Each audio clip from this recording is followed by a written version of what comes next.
G'day, mate. G'day, mate. How you doing? Hey, bloody good, mate. That's good. Yep. How you been, mate? Bonza, mate. Yeah. Good night, eh? What have you been up to, my friend? Well, you know, end of the week. Yeah. You know it is. Couple of babs. Yeah, you've had a couple of... Only a couple, mate. Only a couple? Between you and me. What's your name, fella? Mick. Mick. Dave, there you go, mate. Good, mate. How are you? Hey? How are you? You're a good bloke, Yeah. hey? Piney, mate. Pint of bees. Bees knees? Yeah. Yeah. Money. Change. Mate, I'll just stop you there. You're showing the signs of intoxication. Hey? Oh, don't worry about that. I just fell off the bar. You're showing the signs of intoxication, unfortunately, Dave, so I can't actually serve you tonight, unfortunately. What I can do is I can grab your water and I can call you a taxi. Cab, eh? Call me a cab then. Funny, aren't you? Just calm down. What I'm going to do is I'm going to grab you a water, I'm going to call you a taxi and I'm going to get you home safely, okay? Mick, Dave, mate.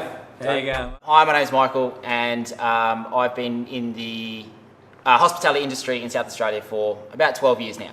So today what I'm going to do is I'm going to talk to you about RSA. And what we're going to cover is proof of age. We're going to cover house policies, penalties, disorderly patrons and how to deal with them, refusal of service, and providing a safe environment for your customers. Okay? So, proof of age. As most people would be aware, that the drinking age is 18 in Australia, but you need to provide evidence of that. So one of them is Australian driver's licence, a passport, an ID card. Under 25, the best policy would be to ask them for ID, regardless of whether you feel like they may be offended by this or not. What does house policy mean? House policy refers to everything that the place where you work puts on top of the current legislation. So legislation will give you the laws and regulations that you have to abide by. Current legislation does say that you can't have a minor in a venue after midnight. However, if your place of business decides that it would be unsafe for a minor to be in the venue up to midnight, they could put it in at, say, 8 p.m. Okay? So whatever, you have to be aware of what the legislation is, what the rules are, but you also have to be aware of what your house policy is as well. The legislation is what you're legally responsible for. House policy is dictated by management. When dealing with disorderly patrons, every person that you deal with is going to be different. Okay?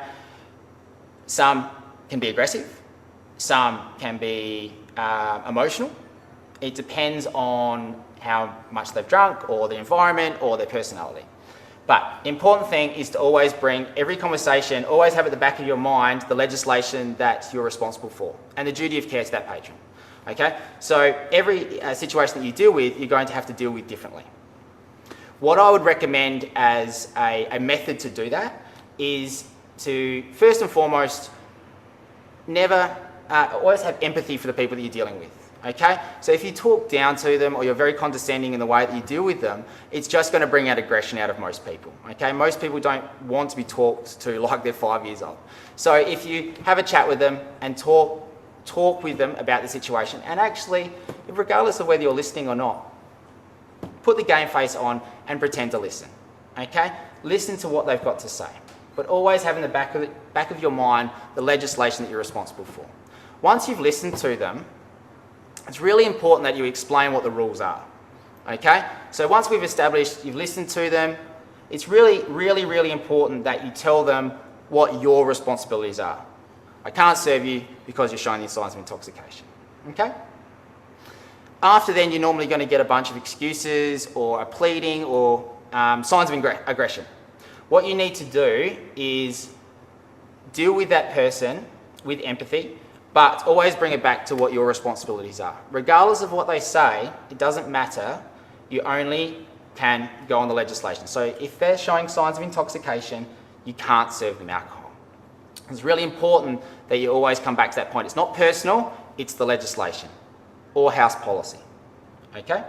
From there, the next step is to make sure that you offer an alternative. Yeah? I can do this for you. Yeah, I can offer you water, I can get you a taxi, all of those things are going to be important. Okay? So you've established a rapport, you've outlined what you can and can't do, and you've offered an alternative.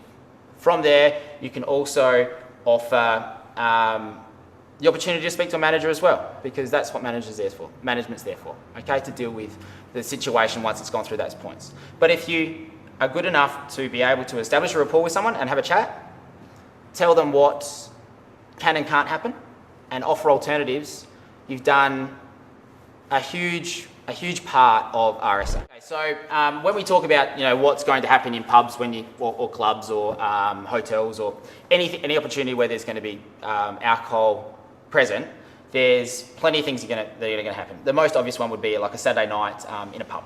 Okay, so you're going to witness lots of different types of RSA. Okay, the first one I would use as a suggestion is preventative RSA. Yeah, so for example, we have two gentlemen come in at 5 p.m. and start drinking heavily. Maybe they're doing shots or they're consuming a large quantity of alcohol really quickly. I would always suggest that instead of waiting until midnight to do your RSA and refusal of service, do a preventative RSA. Why not go across, speak to people. Yeah, speak to the two guys.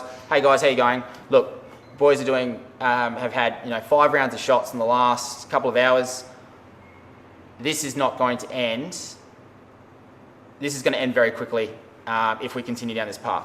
Why don't you boys back off the shots, have a couple of waters, and I'm happy to keep serving you.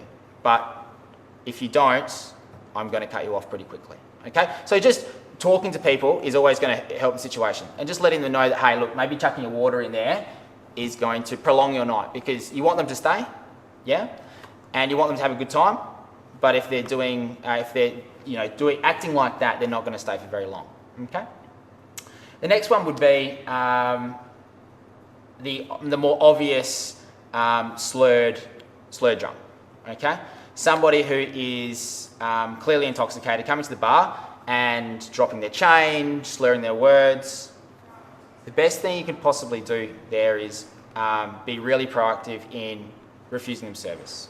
Okay, offering them a water, but I would also make sure that, see if you can find the group of people that they're with. Generally they're with a group. Maybe before they even get to the bar, you pop around and speak to the group of friends that they've got there, yeah, and get them to actually do their RSA for you.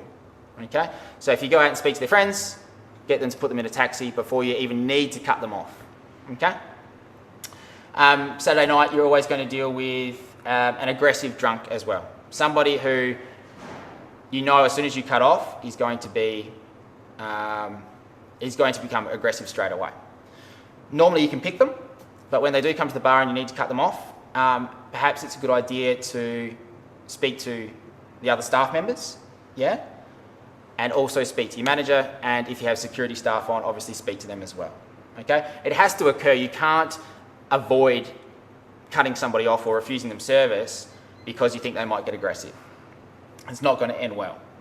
But what you can do is identify the person and get a manager or a senior staff member to do the refusal of service. Okay, but if you have the head of security there or a security guard maybe in the background, at least you're going to be protected.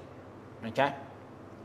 If on a Saturday night you do run security staff, security should always be involved with any refusal of service, so they know who has been refused service, who needs to leave, but also make sure you're informing all the other staff members as well.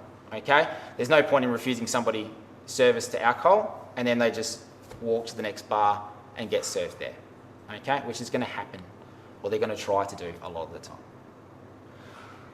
The only other sort of advice that I could probably give is whether if you don't feel comfortable doing it, speak to your manager, but you're going to have to get used to doing it eventually. Most of the time, people are going to be a little bit emotional, a little bit upset. If you've got empathy for where they are, but you don't, but you also explain the rules and what's going to happen, they're generally going to take one of the courses that you put out there. You're on water, mate, or you're going to have to, I'll call you a taxi, or you're going to have to leave. But if you give them those options, they normally will do the right thing. You've also got, if someone is getting aggressive, you've also got 3 foot of bar to protect you. Okay, so if you don't feel comfortable about going out on the floor, don't do it. It's your own personal safety. If you think someone's going to get aggressive, there's no point in stepping out there if you're going to get hurt. So you've always got a bar to protect you as well. Okay. So today we've talked about proof of age, we've talked about house policies, we've talked about penalties, disorderly patrons and how to deal with them, and refusal of service. My name's Michael. Thanks for listening.